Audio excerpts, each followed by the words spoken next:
앞뒤로 인사합시다. 샬롬.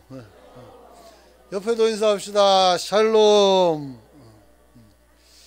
하나님의 평안이 여러분 안에 머물기를 소망합니다. 여러분, 하나님께서는 우리가 화평의 사람이 되기를 소망합니다. 믿습니까? 그렇죠. 그래서 로마서 5장 1절에 보니까 우리가 믿음으로 의롭다 하심을 받았으니 우리 주 예수 그리스도로 말미암아 하나님과 화평을 누리자, 이렇게 말합니다.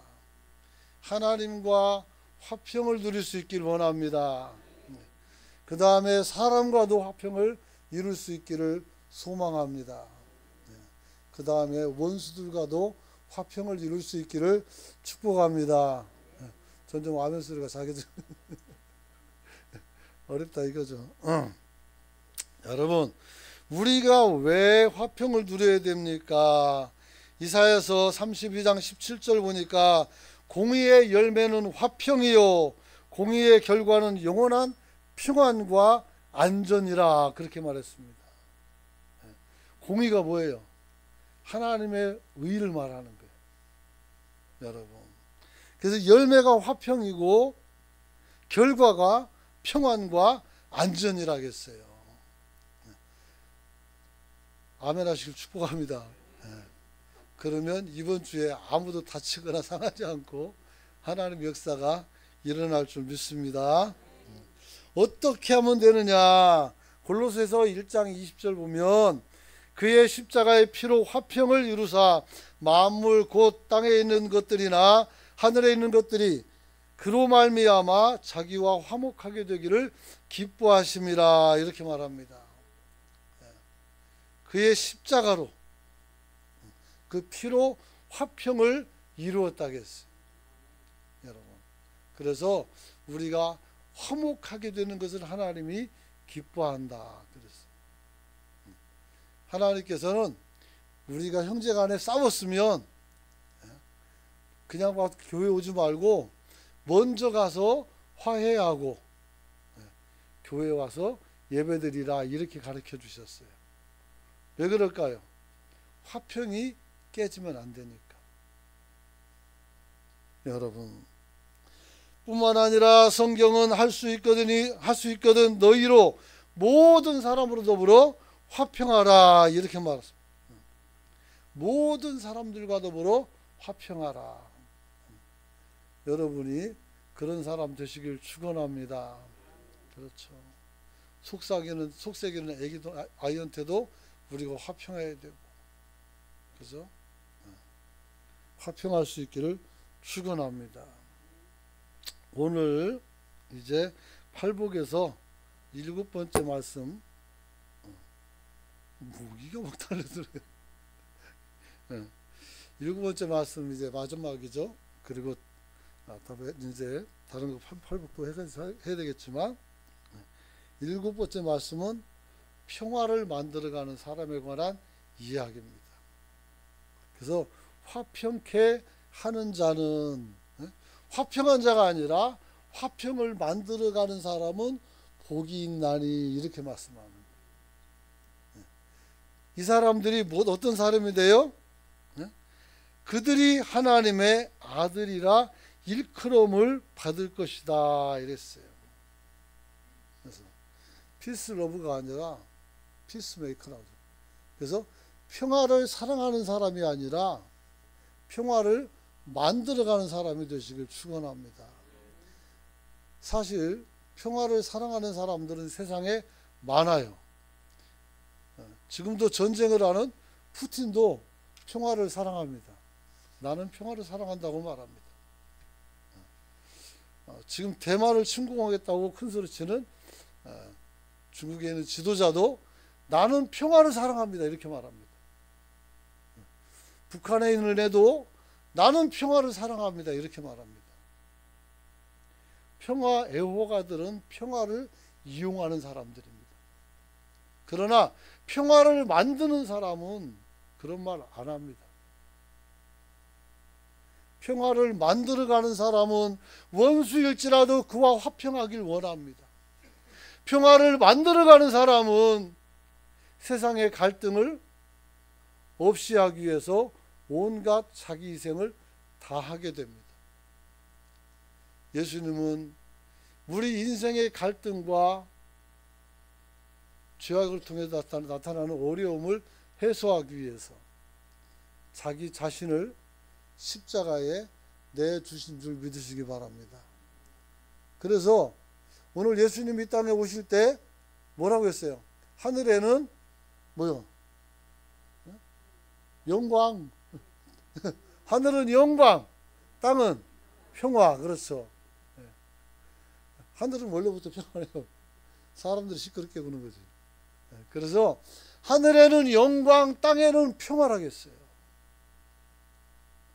주님은 평화를 만들기 위해서 오셨고 우리에게 또 말씀하시기를 평화를 만들어가는 사람은 복이 있다 이렇게 말했어요.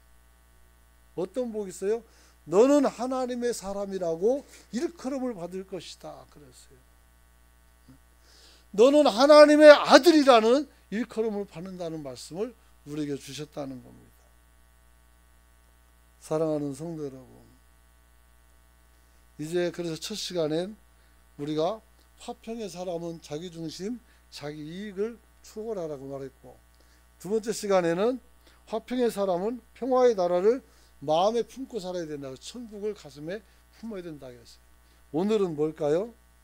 오늘은 화평의 사람은 평화의 사람에게 주는 복인 하나님의 아들로 일컬음을 받는 자가 되어야 한다는 것입니다. 한번 따라서 합시다. 나는 평화의 사람이다. 또 따라서 합시다. 나는 하나님의 아들이다. 평화의 사람은 하나님의 아들이라는 거예요. 일컬음을 받는다는 것은 나는 가만히 있는데 저 우주성 목사 보니까 하나님의 아들이야 이렇게 말하는 거예요. 섭섭하면 여러분 속으로 여러분 이름을 넣어가지고 그렇게 하시면 돼요. 그러면 돼요. 여러분, 화평케 하는 자에게 주어지는 복은 바로 하나님의 아들이라는 부름이었습니다. 우리가 하나님 앞에서 모든 사람들 앞에서 하나님의 사람으로 일컬음하는 것도 굉장히 중요하지만 하나님의 자녀라고 말한다는 것은 정말 최고의 영광이죠. 그렇죠. 하나님의 아들이 된다는 것은 하나님의 형상과 모양으로 우리가 새롭게 변한다는 것을 말씀합니다. 하나님은 형상이 없어서 모양이 없어요. 그러면 그분의 성품을 닮아가는 것이다. 이렇게 말할 수 있는 것입니다. 그래서 우리 은광교회 성도를 보고 여러분들을 바라보는 세상 사람들이 여러분들을 이끌어서 하나님의 자녀라고, 저기에는 정말 하나님의 자녀들만 모여있다라는 평가를 받을 수 있기를 축원합니다. 축원합니다. 그렇죠. 여러분, 그렇다면 하나님의 아들이라 불리는 우리가 하나님을 닮아가는 삶을 살아가는 것이라면 우리는 어떻게 하나님을 닮아갈 수가 있는가 하는 것입니다. 화평을 만들면 그 화평이 나를 주관하게 되고 화평한 사람은 아무런 어떻게 걸림이 없어요. 모든 사람들과 다 평화할 수 있으니 그 마음이 바로 누구 마음이요? 하나님 마음인 줄 믿으시기 바랍니다. 하나님은 모든 사람들에게 화평을 주신단 말이에요. 그 화평을 이루기 위해서 자기 아들 예수 그리스도를 십자가에 못 박아 죽기까지 순종을 시키는 거예요. 여러분, 하나님은 우리가 맺힌 게 없어요. 우리는 풀 게 많지만 하나님은 매듭이 없어서 풀 게 없단 말이에요. 화평의 사람은 매듭이 없어져요. 여러분이 그런 사람이 될 수 있기를 축원합니다. 여러분, 지나온 역사를 돌이켜볼 때 평화를 위해서 헌신적으로 살아온 사람들이 굉장히 많이 있습니다. 그러나 오늘 본문을 통해서 우리에게 주신 은혜는 이제 화평케 하는 복은 이들에 대한 놀라운 선언적 규정이 있는데, 그것이 바로 하나님의 아들이라는 축복의 선언이 나타났다는 것 기억할 수 있기를 축원합니다. 여러분, 오직 여러분들에게 주어지시는 하나님의 은혜예요. 화평케 하는 자는 하나님의 아들이다. 여러분, 우리가 하나님의 자녀가 된 것은 그렇게 평화롭게 살았기 때문에 대가로 받은 것이 아니고, 우리가 하나님 자녀이기 때문에 그렇게 살아온 것이 뿐이란 말이에요. 그러니까 이 하나님의 아들이 되는 것은 우리가 화평의 열매를 가지고 사람들에게 뭘 줘서가 아니고, 또 내가 그걸 살아서가 아니고, 우리는 그냥 하나님의 자녀로서 살다 보니 화평의 사람이 된 줄로 믿으시기 바랍니다. 그걸 얘기하는 거예요. 여러분, 우리가 하나님의 자녀가 된 것은 우리 자신의 행복과 평안만을 위한 것은 절대 아닙니다. 우리가 구원받은 것은 우리 개인의 차원을 넘어서 하나님께서 우리에게 요구하신 것들이 있어요. 그것은 바로 세상을 밝게 하는 빛이 되는 것이고, 소금이 되는 것이고, 또 우리가 증인이 되어서 예수 그리스도를 다른 사람들에게 알게 하는 것인 줄로 믿으시기 바랍니다. 우리 이것을 놓치면 안 돼요. 이게 바로 하나님의 사람들이 하는 행위예요. 여러분, 하나님의 은혜는 구원이 단지 개인의 차원에서 머물지를 않는다는 것입니다. 내 개인에서 머물지 않고 나를 통해서 또 다른 사람에게 그 은혜들이 전달되게 되는 줄 믿으시기 바랍니다. 그렇다면 내 안에 구원이 왔는데 내가 입을 딱 다물고 있으면 어떻게 돼요? 우리가 하나님의 일하심을 내 안에서 멈추게 한 거란 말이에요. 구원받은 사람들은 멈추게 할 수가 없어요. 다시 누군가에게 전달을 할 수밖에 없는 겁니다. 사랑하는 성도 여러분, 우리는 분쟁 지역에 직접 들어가서 평화를 위해서 어떤 일에 참여하지 못한다 할지라도 우리가 일상의 삶 속에서 예수 그리스도의 인성과 성품을 가지고 살아가면서 사람들의 마음을 편안하게 만들어줄 수 있는 줄 믿으시기 바랍니다. 어떤 사람은 모임에 가기만 하면 맨날 싸워요. 맨날 모이면 괜히 땡깡 싸우고 술 먹고 뒤집어지고. 네? 그런 사람은 어떻게 돼요? 트러블 메이커예요. 싸움을 좀 붙이는 사람들. 그러나 하나님의 사람들은 어떻게 돼요? 아무리 어려운 곳에 가서라도 우리가 우리를 희생함으로써 우리가 세상을 밝게 만들고 평안하게 만들어갈 줄 믿으시기 바랍니다. 그게 중요한 겁니다. 여러분, 하나님께서는 우리 일상적인 삶 속에서도 우리가 평화를 위해서 일하기를 원하십니다. 어떤 겁니까? 다른 사람들과 더불어 화목하면 되는 겁니다. 가정을 화목하게 만들어 가십시오. 우리 교회를 화목하게 만들어 갈 수 있기를 소망합니다. 내가 조금 양보하세요. 내가 조금 내려놓으시면 됩니다. 내가 조금만 더 움직이고 조금만 더 배려한다면 우리 은광교회는 가장 따뜻한 교회가 될 줄로 믿습니다. 그런 거죠. 여러분, 우리는 하나님 나라를 기다리고 있습니다. 우리가 하나님 나라를 기다리는 것은 그 나라가 바로 평강의 나라이기 때문인 줄 믿습니다. 천국은 평화입니다. 맺힌 것이 없어요. 원수도 없어요. 상함도 없습니다. 여러분, 어떻게 하면 되느냐? 한번 따라서 합시다. 아가페 사랑. 아가페 사랑으로 우리가 이곳에 평화를 정착시키고 이 부산의 평화를 만들어가는 성도가 되시길 축원합니다. 이성 간의 사랑이 아닙니다. 철학적인 사랑이 아닙니다. 예수 그리스도가 그랬던 것처럼 우리도 우리 자신을 희생해 가면서 하늘의 밀이 되어서 땅에 떨어져 심겨주면 거기서 많은 열매가 맺히는 것처럼 여러분의 땀방울이, 여러분의 헌신이 우리가 사는 곳곳에서 열매로 나타날 수 있도록 열심히 심고 사는 성도가 되시길 축원합니다. 한 할아버지가 강가에 있는 비탈진 곳에서 사과나무를 심고 있습니다. 그럴 때 한 지나가는 청년이 묻습니다.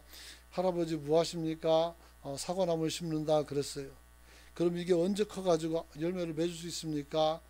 그러니까 꽤 시간이 걸린다고 말했어요.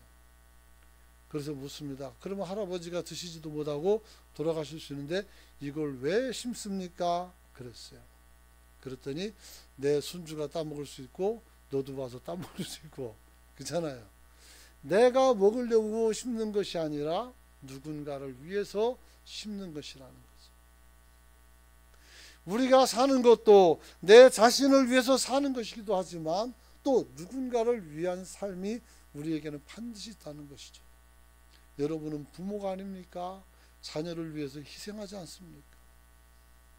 그 자녀도 성장해서 또 어떻게 됩니까? 자기를 희생하며 자녀를 키워야 되는 것입니다.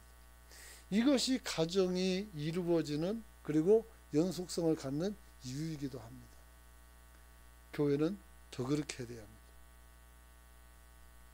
우리가 피차 서로 깊이 사랑할 수 있기를 축원합니다.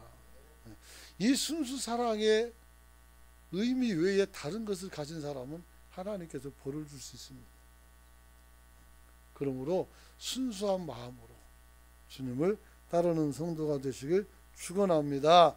베드로전서 4장 8절 보니까 무엇보다도 열심으로 서로 사랑하라. 사랑은 허다한 죄를 덮느니라 그랬어요. 할렐루야. 그래서 화평이 가득하고 화사랑이 가득한 교회는 정죄하는 교회가 아니라 용서하는 교회라는 사실을 기억하시길 축원합니다. 집에 가서 막 누구를 막 강장로님 몇 썼다, 권장로님 몇 썼다, 목사가 그러지 말고 정죄하지 말고 축복하시길 축원합니다. 그러면 내가 잠도 잘 잘 것 같고 그렇잖아요. 잠자고 나면 그 다음도 설교도 더 잘할 것 같고 그렇단 말이에요. 그래서 우리는 정죄하지 않고 우리 주 예수 그리스도 안에서도 어떻게 결코 정죄함이 없다겠어요. 그런데 우리가 왜 정죄하냐고. 여러분, 사랑은 정죄가 아닙니다. 칼 메닝거라고 하는 유명한 실민학자가 이런 말을 했어요. 현대인의 모든 정신적 질병의 근본적 치유책은 오직 사랑밖에 없다 이렇게 말했어요. 이분은 예수 믿는 것 같아요. 심리학자도 이런 얘기 잘 안 하는데 그런 것 같아요. 사람을 변화시키는 것, 그 무거운 마음, 증오의 마음, 질투하는 마음, 악한 마음을 바꿔놓을 수 있는 길은 딱 한 가지, 사랑해줘야 된다. 사랑해줘야 된다. 이 참 어려운 말이죠. 여러분, 칼 메닝거는 정신의학의 오랜 연구와 임상실험을 통해서 얻은 결론을 이렇게 말합니다. 사랑밖에 없다. 사랑밖에 없다. 여러분, 사실 성경에 보면 하나님께서 타락한 후 인간의 문제를 해결하는 구체적인 구원 방법이 있었는데 만들었는데 그게 뭘까요? 저와 여러분을 사랑하기로 한 거예요. 그래서 우리를 벌하지 않고 사랑하고 대신에 예수를 죽여서 그 죄값을 받고 저와 여러분을 살려내신 거란 말이에요. 이 사랑의 빚진 자로서 우리는 항상 주님 앞에 좀 복되게 온전하게 살아갈 수 있는 성도가 되시길 축원합니다. 축원합니다. 십자가에서 보여주신 사랑이 바로 아가페의 사랑입니다. 인간의 모든 문제를 해결하고 구원의 길을 열어놓고 하나님과 화목의 길을 열어놓는 것이 아가페란 말이에요. 교회에서는 아가페 사랑을 좀 하시길 축원합니다.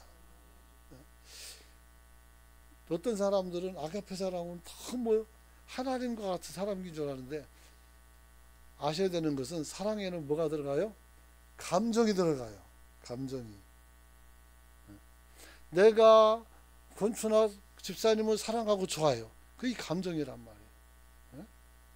근데 이 아가페 사랑이라는 것 같아요. 내가 그럼 저 사람을 위해서 할 수 있는 모든 희생을 감내하겠다는 마음을 갖는 거예요. 여러분, 이게 쉬운 게 아니란 말이에요. 여러분들이 오늘 하나님 앞에서 아가페 사랑을 가지고 살아가는 성도가 되시길 축원합니다. 축원합니다. 여러분, 세상 가운데서 가장 문제가 많은 사랑이 뭐냐면 에로스예요. 이성 간의 사랑. 그게 가장 문제가 생겨요. 질투도 하고 물론 숭고하고 아름다운 사람도 있지만, 그렇죠. 그렇게 많이 노래를 불려지는데 그잖아요. 사랑의 얘기가 환희보다는 아픔을 자꾸 노래를 한단 말이에요. 왜 그럴까요? 이 서로 어떻게 돼요? 이성 간의 사랑은 서로 아픔을 주는 것 같아요. 상처를 주고. 그러나 아가페 사랑은 그런 게 없어요. 여러분이 주님 앞에서 복된 삶을 살아갈 수 있기를 축원합니다. 그리고 세 번째는 한번 따라서 합시다. 평화의 복음을 전해야 된다. 평화의 복음을 가지고 여러분이 살아갈 수 있기를 축원합니다.